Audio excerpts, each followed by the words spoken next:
Existe um lugar que você nunca deveria conhecer. Um desses lugares que não aparecem em mapa turístico, que não tem placa de aviso, mas que todo mundo, e absolutamente todo mundo, sabe que existe. E mais importante, todo mundo sabe que deve evitar. Não é superstição. Não é lenda urbana compartilhada em volta de fogueira.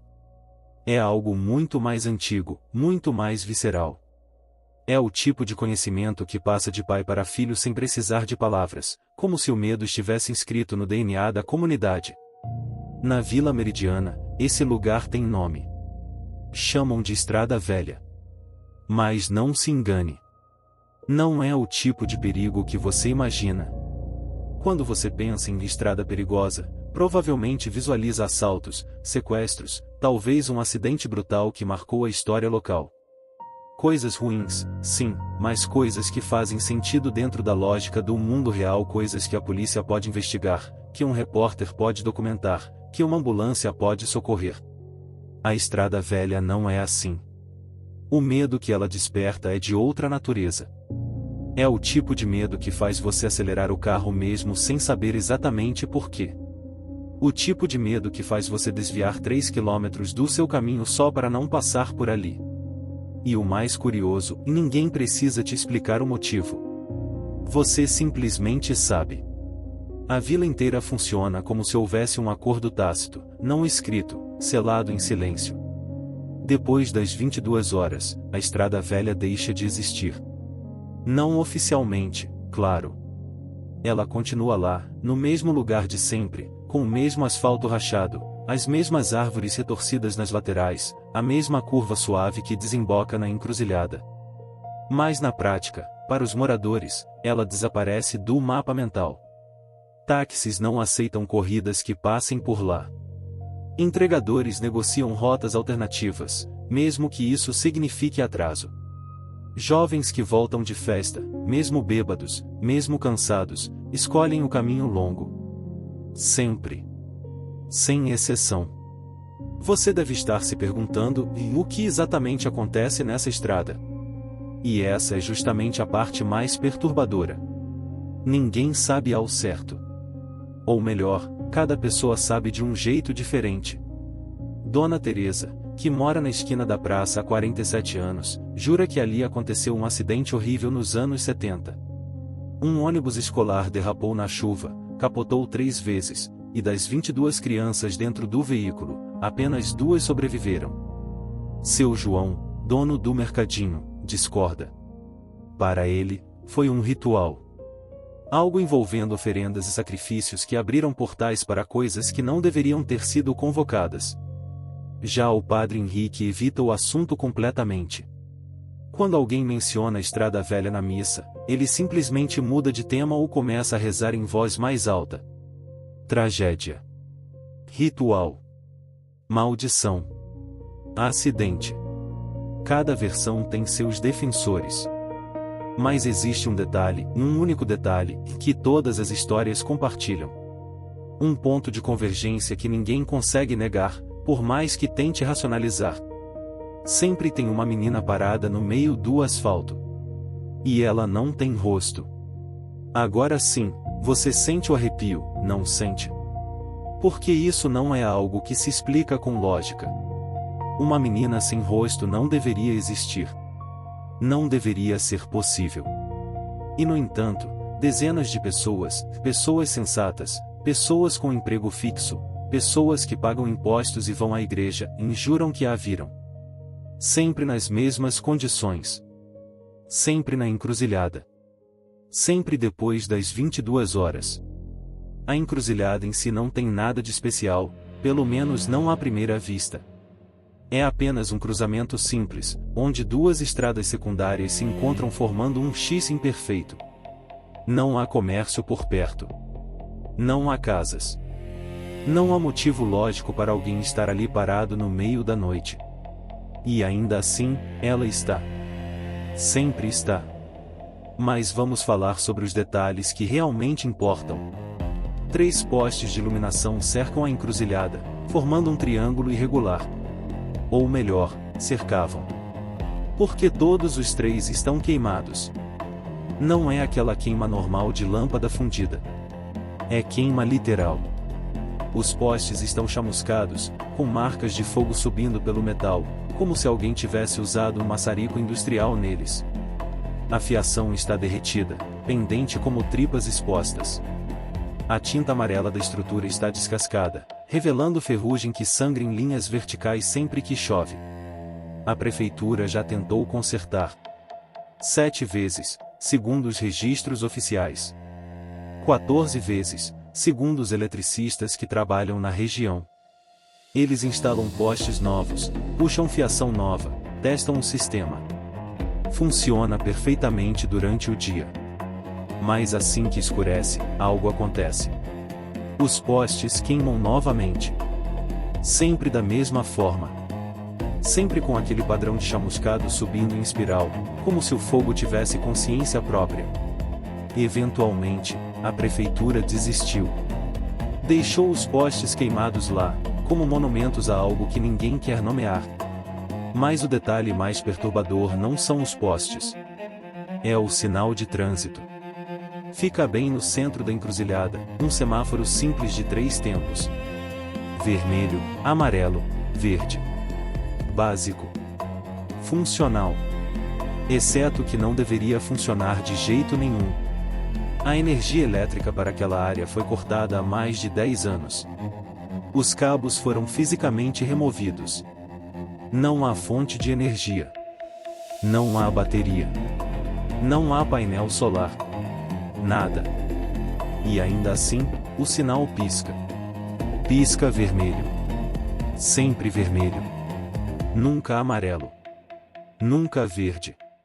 Só aquele vermelho persistente, hipnótico, pulsando na escuridão como um coração doente. Bip. Bip. Bip. 3 segundos de intervalo entre cada piscada. Matemático. Inexplicável. Um engenheiro da Universidade Estadual veio investigar há alguns anos. Ele confirmou: não há energia elétrica. Nenhuma fonte detectável. O sinal simplesmente não deveria estar funcionando. Mas está. Ele tirou fotos, fez anotações, prometeu escrever um artigo. Nunca escreveu. Quando perguntaram o motivo, ele disse que preferia não pensar mais sobre aquilo. É nessa encruzilhada, iluminada apenas pelo vermelho impossível do sinal, cercada por postes queimados, que a menina aparece. As pessoas que a viram descrevem sempre a mesma cena. Ela está parada no centro exato do cruzamento, onde as linhas pintadas no asfalto se encontram. Descalça. Sempre descalça, mesmo quando está chovendo, mesmo quando o chão está coberto de vidro quebrado. Usa um vestido branco manchado. Barro, dizem uns. Terra molhada. Outros, com voz mais baixa, sugerem que talvez não seja apenas barro. Ela não se mexe. Não balança com o vento. Não ajusta o peso de uma perna para outra como pessoas normais fazem. É imobilidade absoluta, antinatural, como se fosse uma estátua, ou uma fotografia tridimensional, ou algo que está fingindo muito mal ser humano. E a cabeça? A cabeça está sempre baixa. Queixo encostado no peito. Cabelos caindo para frente, criando uma cortina que deveria esconder o rosto. Deveria, mas não esconde. Porque o problema não é que você não consegue ver o rosto dela. O problema é que não há rosto para ver. Imagine por um momento. Imagine você dirigindo sozinho, tarde da noite, cansado depois de um dia longo. A estrada está vazia. De repente, seus faróis iluminam uma figura humana no meio da pista. Instinto imediato, você freia. Coração acelerado. Susto. Você buzina, acende os faróis altos, espera que a pessoa saia da frente. Ela não se move. E então, lentamente, muito lentamente, você começa a perceber que algo está errado. A forma é humana, mas a presença não é. Você não consegue explicar exatamente o que é, mas cada célula do seu corpo está gritando para você dar ré, virar o carro, ir embora. Só que você não consegue. Porque precisa entender. E é nesse momento de paralisia que você percebe, onde deveria haver um rosto, há apenas, em pele. Pele lisa. E esticada. Como um pano úmido colado sobre uma superfície oval. Sem olhos. Sem nariz. Sem boca. Apenas textura uniforme, brilhando levemente sob a luz vermelha do sinal. Os moradores mais velhos dizem que ela está procurando algo. Procurando alguém. Alguns sussurram que ela está esperando. Esperando o momento certo. Esperando a pessoa certa. Mas esperando para quê? A Vila Meridiana aprendeu a conviver com esse mistério. Ajustou-se a ele como um organismo vivo se ajusta a uma cicatriz permanente. Rotinas foram modificadas. Hábitos foram adaptados. E a Estrada Velha virou uma espécie de território neutro entre o mundo normal e algo que ninguém quer nomear. Um limbo. Um não lugar. Uma ferida aberta no tecido da realidade. Mas você sabe como é. Sempre tem alguém que não acredita. Sempre tem alguém jovem demais, corajoso demais, ou estúpido demais para respeitar os avisos não ditos. E foi exatamente isso que 3 adolescentes pensaram numa noite específica de novembro, quando decidiram que cortar caminho pela Estrada Velha seria uma boa ideia. Vinícius tinha 18 anos e um sonho idiota, juntar dinheiro suficiente para comprar uma moto. Trabalhava no posto de gasolina da rodovia, turnos duplos aos finais de semana, economizando cada moeda. Sua mãe achava perigoso, implorava para ele desistir da ideia, mas ele sempre respondia com aquele sorriso torto. Mãe, eu vou ter cuidado. Prometo. Ele não sabia que o perigo não viria de onde ela imaginava. Rodrigo, o melhor amigo de Vinícius desde o primeiro ano do ensino fundamental, tinha acabado de passar no vestibular para engenharia. Primeiro da família a entrar numa universidade. Seu pai chorou quando recebeu a notícia, abraçou o filho por 5 minutos seguidos sem dizer nada. Rodrigo era o tipo de garoto que sempre fazia a coisa certa. E estudava até tarde. Ajudava os colegas com matemática. Nunca se metia em confusão. Mas naquela noite, só naquela noite, ele decidiu relaxar. E tinha o Tiago, o mais novo dos 3, 17 anos recém-completados. Quieto, observador, sempre com fone de ouvido pendurado no pescoço e um caderno de desenhos debaixo do braço. Sonhava em ser arquiteto, passava horas rabiscando projetos de casas impossíveis, edifícios que desafiavam a gravidade. Sua professora de artes dizia que ele tinha talento de verdade. Tiago nunca acreditava muito nos elogios, mas guardava cada um deles como quem guarda segredos preciosos. Naquela noite, ele estava no banco de trás do carro, desenhando mentalmente a arquitetura das estrelas no céu, sem imaginar que em poucas horas não conseguiria mais lembrar o próprio nome. Eles tinham ido a uma festa. Nada extravagante, apenas a comemoração de aniversário da Júlia, uma menina da turma deles que morava numa chácara nos arredores da vila. Música alta, churrasqueira improvisada, aquele tipo de reunião despretensiosa onde todo mundo se conhece desde criança. Vinícius bebeu 3 cervejas e meia. Rodrigo, 2. Tiago não bebeu nada, tinha nojo do gosto amargo e preferia refrigerante. Eles riram, dançaram mal, tiraram fotos. Eram garotos normais. Absolutamente normais. Com planos, com famílias, com futuros pela frente.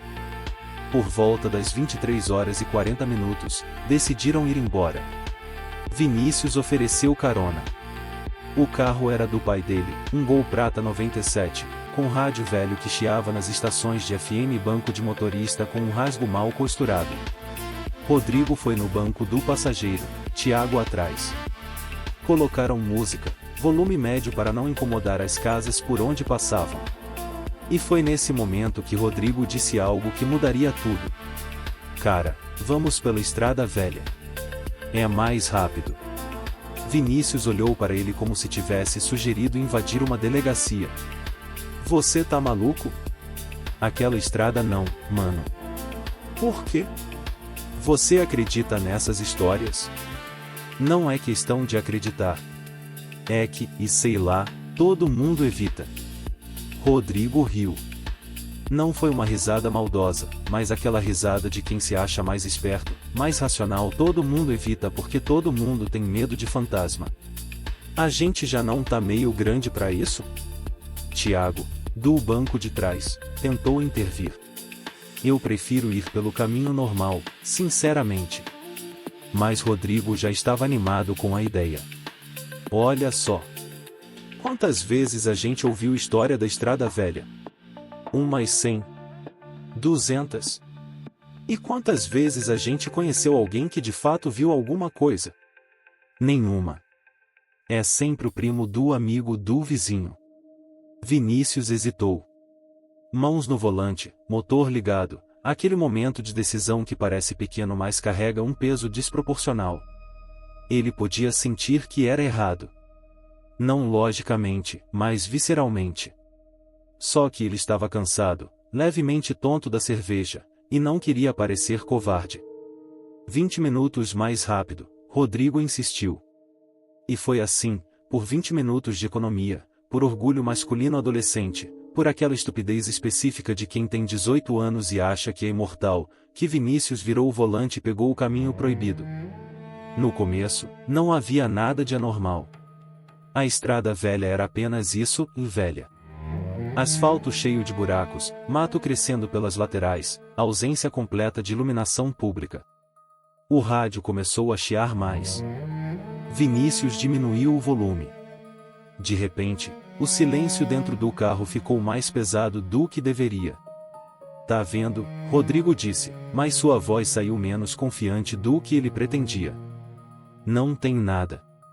É só uma estrada feia. Tiago não respondeu. Estava olhando pela janela, observando como as árvores nas laterais pareciam retorcidas, como se tivessem crescido em ângulos errados, lutando contra alguma força invisível que as puxava para baixo. Foi então que os faróis do carro iluminaram os postes queimados. 3 estruturas carbonizadas surgindo da escuridão como sentinelas mortas. Vinícius sentiu o estômago apertar. Rodrigo parou de falar. Mesmo ele, com todo seu ceticismo, não conseguiu evitar o desconforto diante daquela visão. E então viram um sinal. Vermelho. Piscando. Impossível. Bip. Bip. Bip. O som mecânico invadia o carro como se estivesse sendo reproduzido diretamente dentro dos crânios deles. Vinícius diminuiu a velocidade instintivamente. Um sinal funcionando sem energia. Ele sabia que não fazia sentido. Rodrigo sabia que não fazia sentido. E foi justamente essa quebra da realidade que os paralisou. Continua, Tiago sussurrou do banco de trás. Sua voz estava trêmula. Só continua. Não para. Mas Vinícius já estava freando. Não porque quisesse. Mas porque viu algo. Algo que não deveria estar ali. Uma figura. Parada. No centro exato da encruzilhada. Por uma fração de segundo, todos os 3 tiveram a mesma reação em alívio. Porque era humano. Era uma pessoa. Alguém que precisava de ajuda, talvez. O cérebro humano faz isso, sabe? Tenta encaixar o anormal dentro de categorias normais. É um mecanismo de defesa psicológico. Mas esse alívio durou menos de 3 segundos.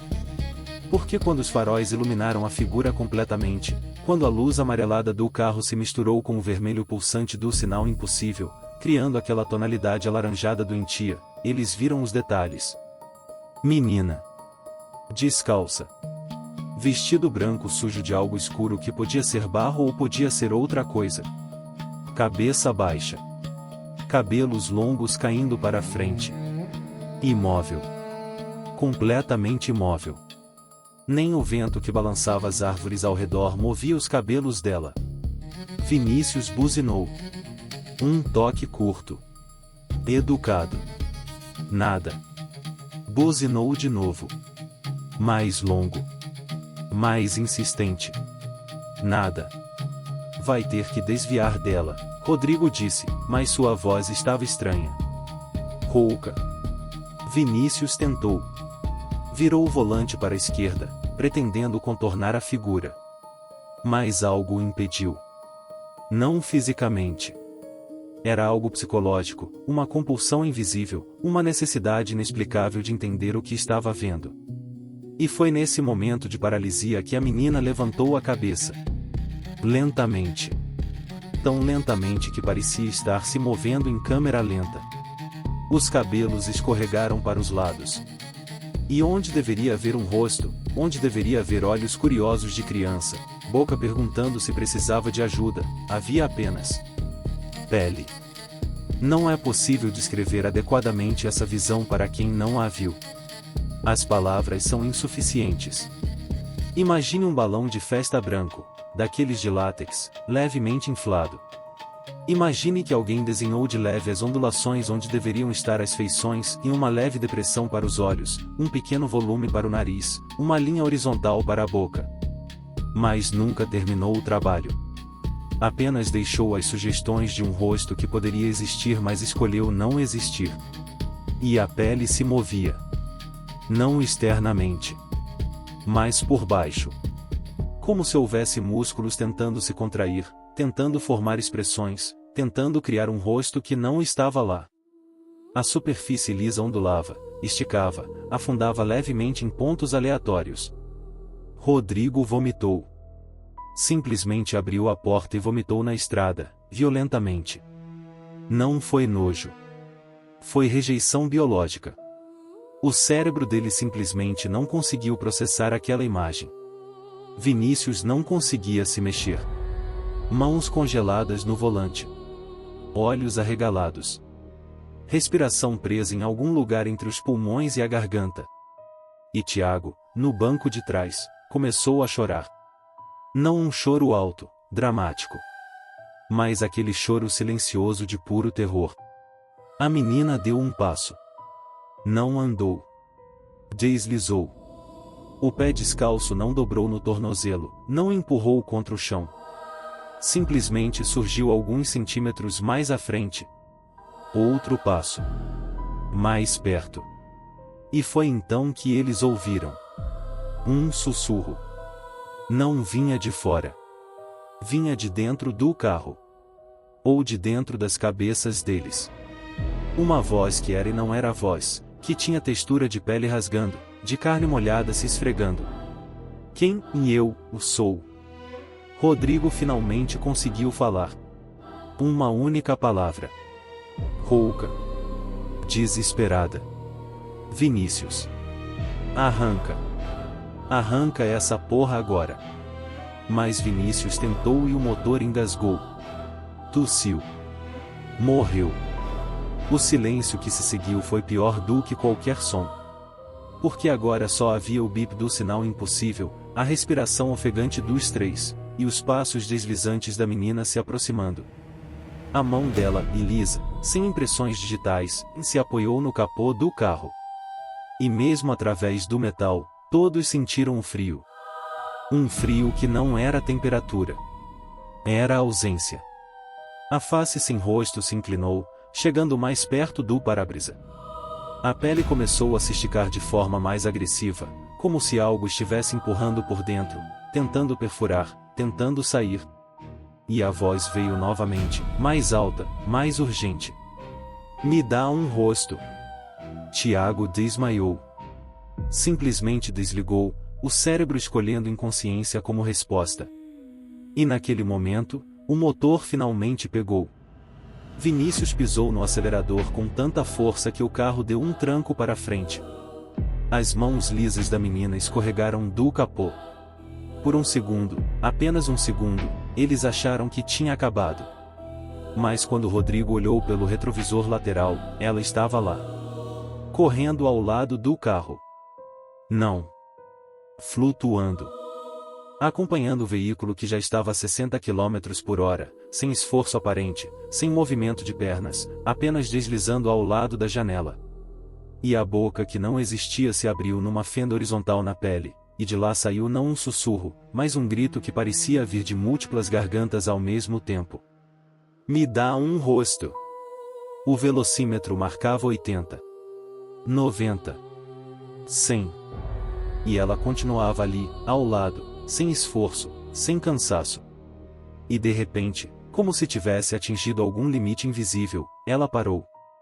O corpo flutuou no ar por um momento, e então se desfez. Como fumaça quando você sopra, ou como areia sendo levada pelo vento. O carro continuou. Saiu da estrada velha. Voltou para a rodovia normal. Luzes de poste funcionando. Asfalto decente. Realidade restaurada. Vinícius só parou quando chegou na primeira área iluminada, um posto de gasolina 24 horas. Tiago foi levado para o hospital. Diagnóstico inicial: choque, desmaio por estresse extremo. Exames todos normais. Só precisava descansar. Ia acordar em algumas horas, talvez um pouco confuso, mas bem.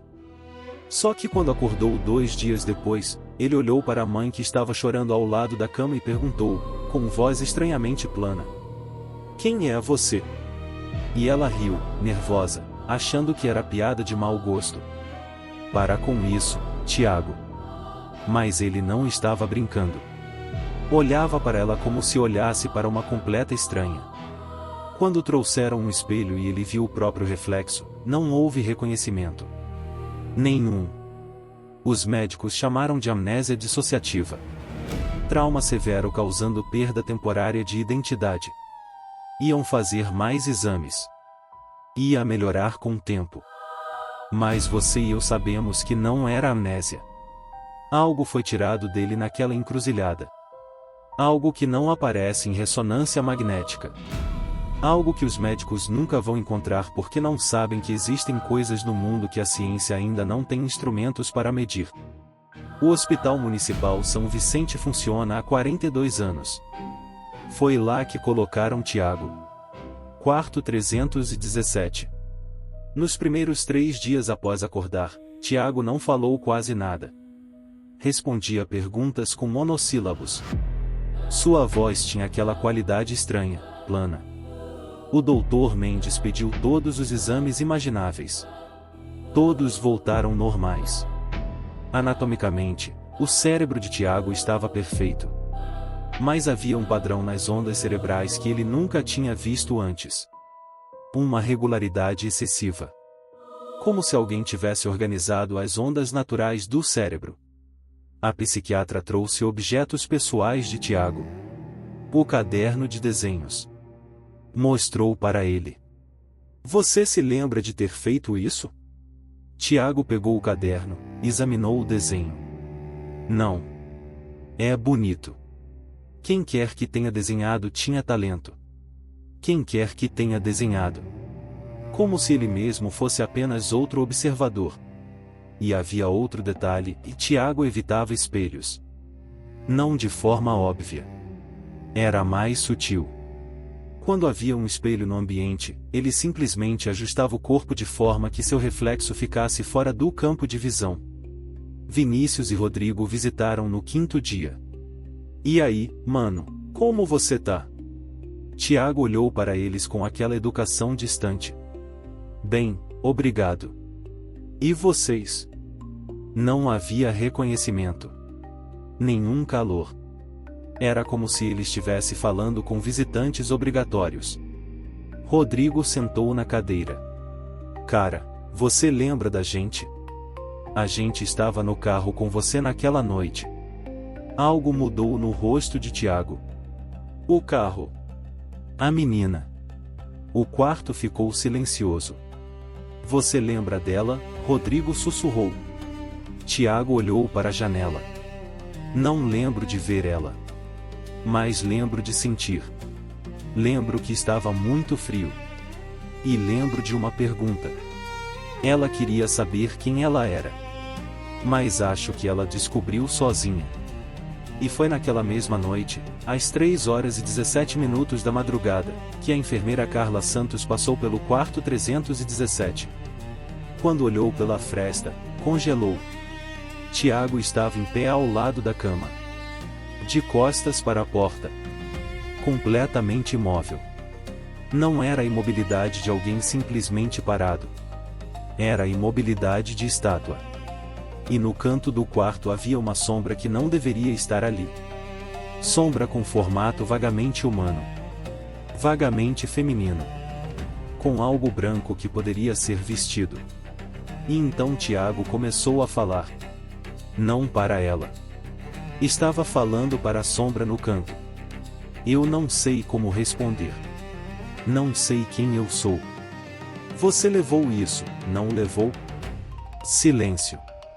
Mas não funcionou, funcionou? Você pegou minha identidade, mas não aprendeu a usar. Não é o bastante apenas ter, precisa saber ser. A sombra se mexeu. E Tiago virou a cabeça. Não o corpo inteiro. Apenas a cabeça. Virou em um ângulo que pescoço humano não deveria virar, 90 graus completos. Você ainda está procurando, não está? Ainda tentando encontrar o rosto certo. Carla não esperou para ouvir mais. Saiu do corredor quase correndo. A mudança começou na manhã do 17º dia. Seu Roberto entrou no quarto trazendo pão de queijo. Quando olhou para o filho, sentiu algo estranho. Tiago estava sentado, mas havia algo diferente. Os ombros não estavam tão rígidos. Bom dia, filho. E Tiago virou a cabeça. Não daquele jeito robótico. Mas apenas a cabeça, movimento fluido, natural, acompanhado de um sorriso. Um sorriso verdadeiro. Bom dia, pai.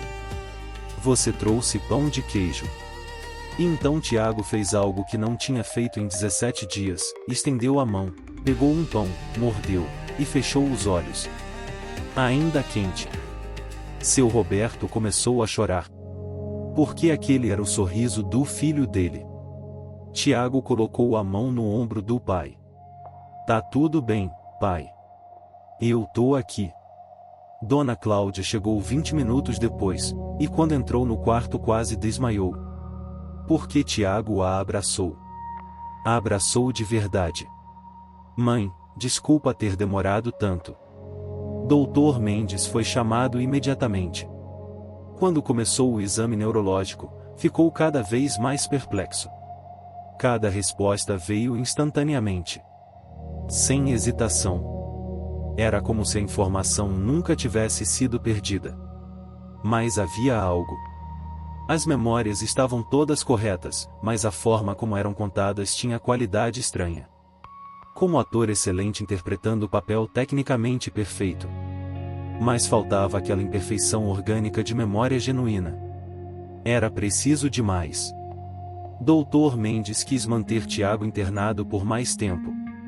Mas que argumento ele poderia usar? O paciente tinha se recuperado completamente. Então, contra todos seus instintos, assinou a alta. Tiago foi para casa no 18º dia. E fez todos os movimentos certos. Tirou os sapatos na porta. Foi direto para o quarto verificar se tudo estava no lugar. Perfeito demais. Mas às 3h42 da madrugada, Dona Cláudia acordou. Levantou e caminhou pelo corredor. A porta do quarto de Tiago estava entreaberta. Quando olhou pela fresta, seu coração parou. Tiago estava em pé na frente do espelho. E ele estava praticando expressões faciais. Sorriu. Parou. Relaxou o rosto para neutro. Sorriu de novo, ligeiramente diferente. Estava experimentando variações, como alguém ensaiando para a peça de teatro. Era como assistir alguém aprendendo a usar máscara. Testando qual expressão servia para qual emoção. Dona Cláudia sentiu bile subindo. Porque filho dela nunca tinha feito isso. Pessoas normais não fazem isso. E então Tiago parou. Congelou. E lentamente virou a cabeça em direção à porta. E olhou diretamente para onde Dona Cláudia estava. E sorriu. Não foi o sorriso do filho dela. Foi o sorriso de algo que estava aprendendo a imitar filho dela. Dona Cláudia voltou correndo para o quarto. Mas não dormiu mais naquela noite.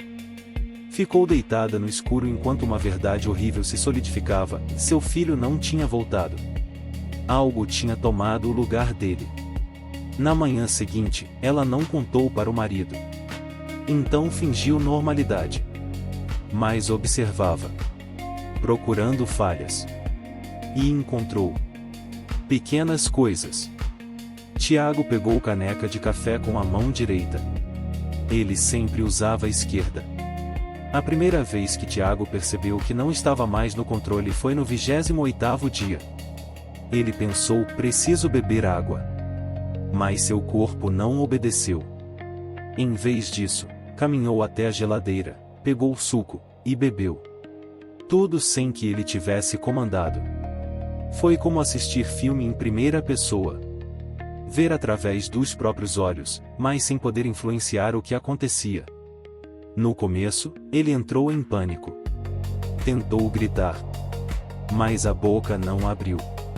Então ele fez a única coisa que podia fazer: observou.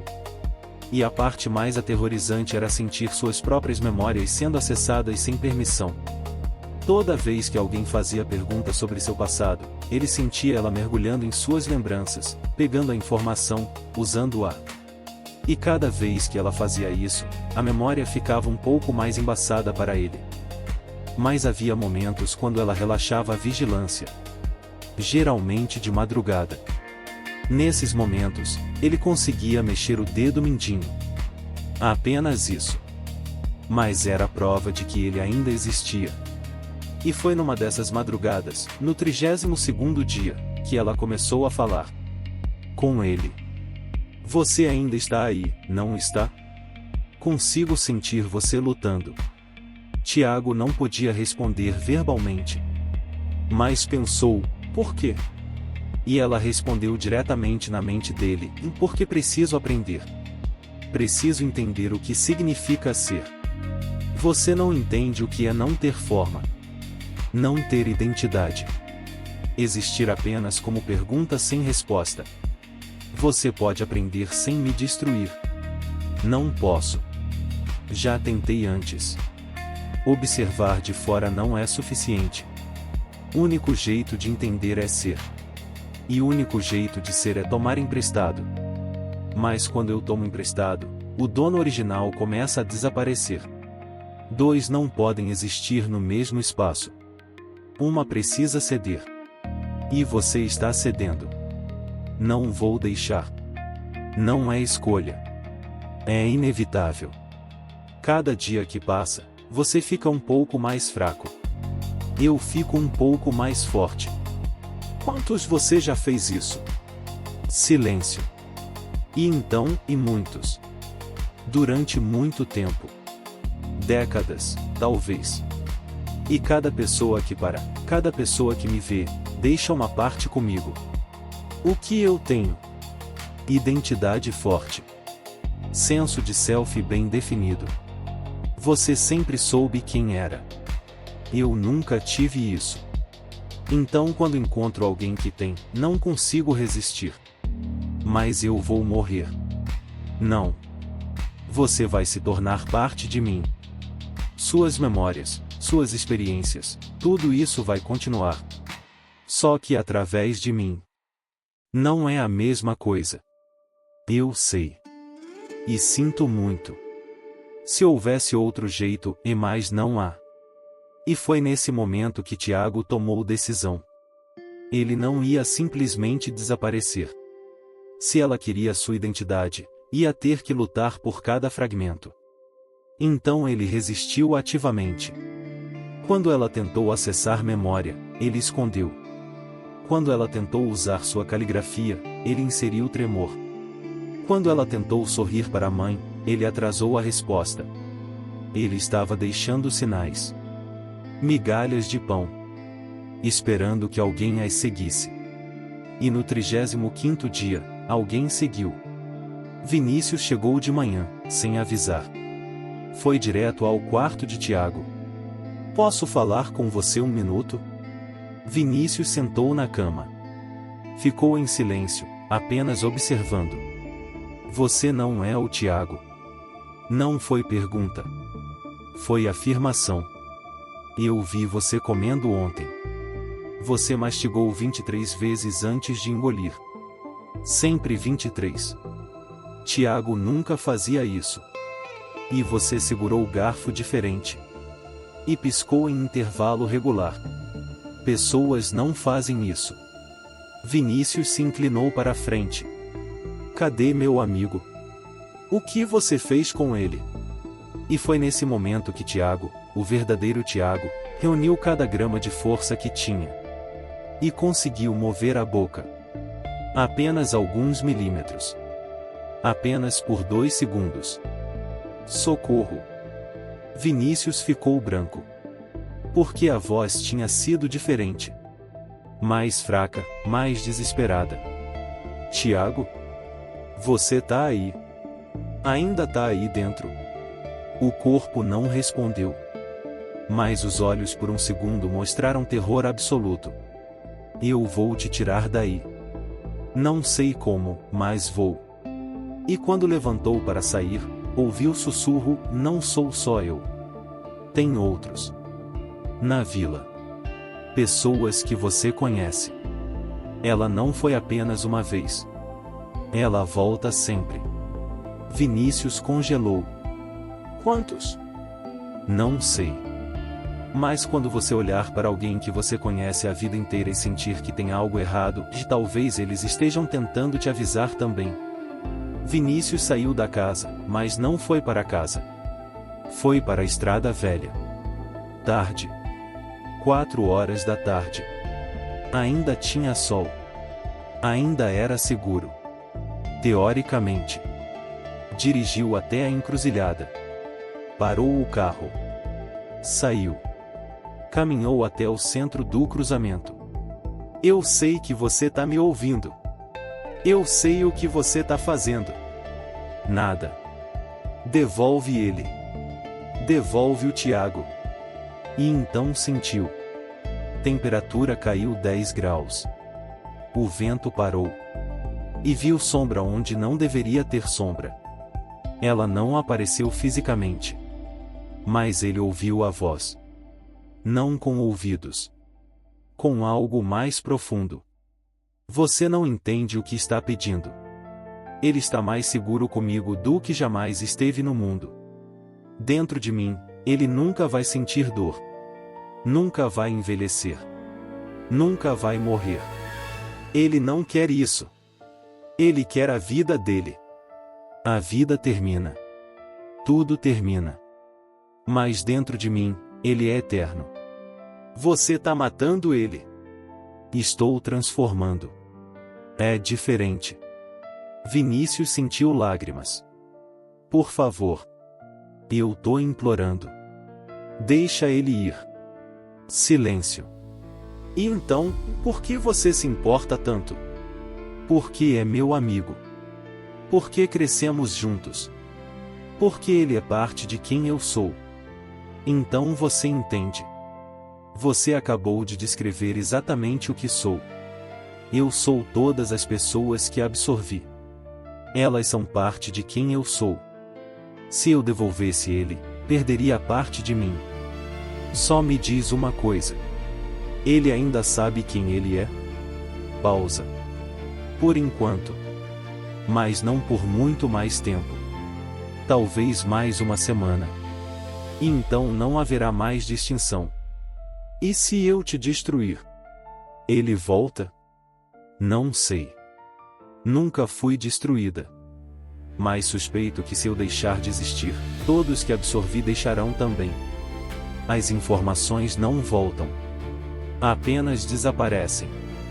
Então não havia saída. Vinícius caiu de joelhos, soluçando. Não é justo. Nunca foi. E a presença desapareceu. Mas ele não desistiu. Nas semanas seguintes, pesquisou. Procurou em bibliotecas velhas. Perguntou para moradores antigos. E descobriu fragmentos. Nos anos 50, uma menina tinha desaparecido naquela encruzilhada. Nunca encontraram um corpo. Um dos livros mais antigos que encontrou, escrito por um padre que serviu na vila nos anos 60, mencionava algo perturbador: quando a identidade é roubada, não desaparece simplesmente. Deixa um vazio. E esse vazio corrói a barreira entre nosso mundo e o que existe além. Os antigos chamavam essa barreira de véu. E a cada alma que perde seu nome, o véu se torna mais fino, mais frágil. Vila Meridiana está sangrando através dessa ferida há décadas. E ninguém sabe o que acontecerá quando o véu finalmente rasgar completamente. Vinícius fechou o livro com mãos tremendo. Porque se aquilo era verdade, então Tiago não era apenas vítima. Era sintoma. Sintoma de algo muito maior se aproximando. Mas todos concordavam: depois do desaparecimento, pessoas começaram a mudar. Sutilmente. Marido voltava para casa ligeiramente diferente. Filha acordava sem lembrar coisas que deveria lembrar. Vila inteira aprendeu a conviver. Aprendeu a não fazer perguntas. Aprendeu a ignorar quando alguém voltava não sendo exatamente quem era antes. Porque confrontar significaria admitir. E admitir significaria ter que fazer algo. E o que você faz contra algo assim? Então fingiam normalidade. Abraçavam versões ligeiramente incorretas de pessoas que amavam. E Vinícius percebeu que Vila Meridiana inteira era museu de casulos vazios. Pessoas vivendo vidas completas, mas com algo essencial faltando. E Vinícius começou a perceber padrões. A professora de matemática que voltou de férias falando diferente. O dono da padaria que de repente não lembrava mais a receita que fazia há 20 anos. A menina do segundo ano que parou de reconhecer a melhor amiga. Não eram apenas casos isolados. Era epidemia silenciosa. E todos tinham algo em comum: em algum momento, tinham passado pela Estrada Velha. Ou por lugares parecidos. Encruzilhadas. Pontes antigas. Cemitérios abandonados. Lugares onde o mundo parecia mais fino. Onde algo podia atravessar. Vinícius até tentou procurar ajuda externa. Ouviu rumores de um caçador que lidava com casos assim, um homem alto que viajava com um lobo impossível. Mas quando tentou encontrar informações concretas, só achou histórias fragmentadas, como se o próprio universo conspirasse para manter certos segredos escondidos. No 50º dia, ele visitou Tiago uma última vez. Encontrou ele desenhando. O desenho era perfeito. Tecnicamente impecável. Mas completamente vazio. Tiago. Você ainda tá aí? O verdadeiro você? O sorriso vacilou. E nos olhos apareceu algo. Reconhecimento. Desespero. Despedida. Mal quase não, e consigo, e segurar. Luta. Por favor. Cansado. Tão cansado. E ela não é má, sabe? Só tem fome. E eu sou comida. Não. Você é pessoa. Você é meu amigo. Você é você. Lágrima escorreu. Obrigado. Por lembrar. Mesmo quando eu esqueço. Você lembra por mim. E então o momento passou. Os olhos ficaram vazios novamente. Desculpa, me desliguei por um segundo. Você tava dizendo? Vinícius não conseguiu mais ficar. Saiu correndo. E hoje, 3 meses depois, Tiago vive vida completamente normal. Voltou para a escola. Tira notas boas. Conversa com amigos. Ninguém mais percebe diferença. Mas às vezes, quando ninguém está olhando, Tiago fica parado na frente do espelho. E sussurra. Quem eu sou? E reflexo nunca responde. Porque como você responde pergunta que não tem resposta única? Quando você é mistura de dezenas de pessoas absorvidas? Quando sua identidade é colagem de fragmentos roubados? Você não pode. Você apenas continua existindo. Continua fingindo.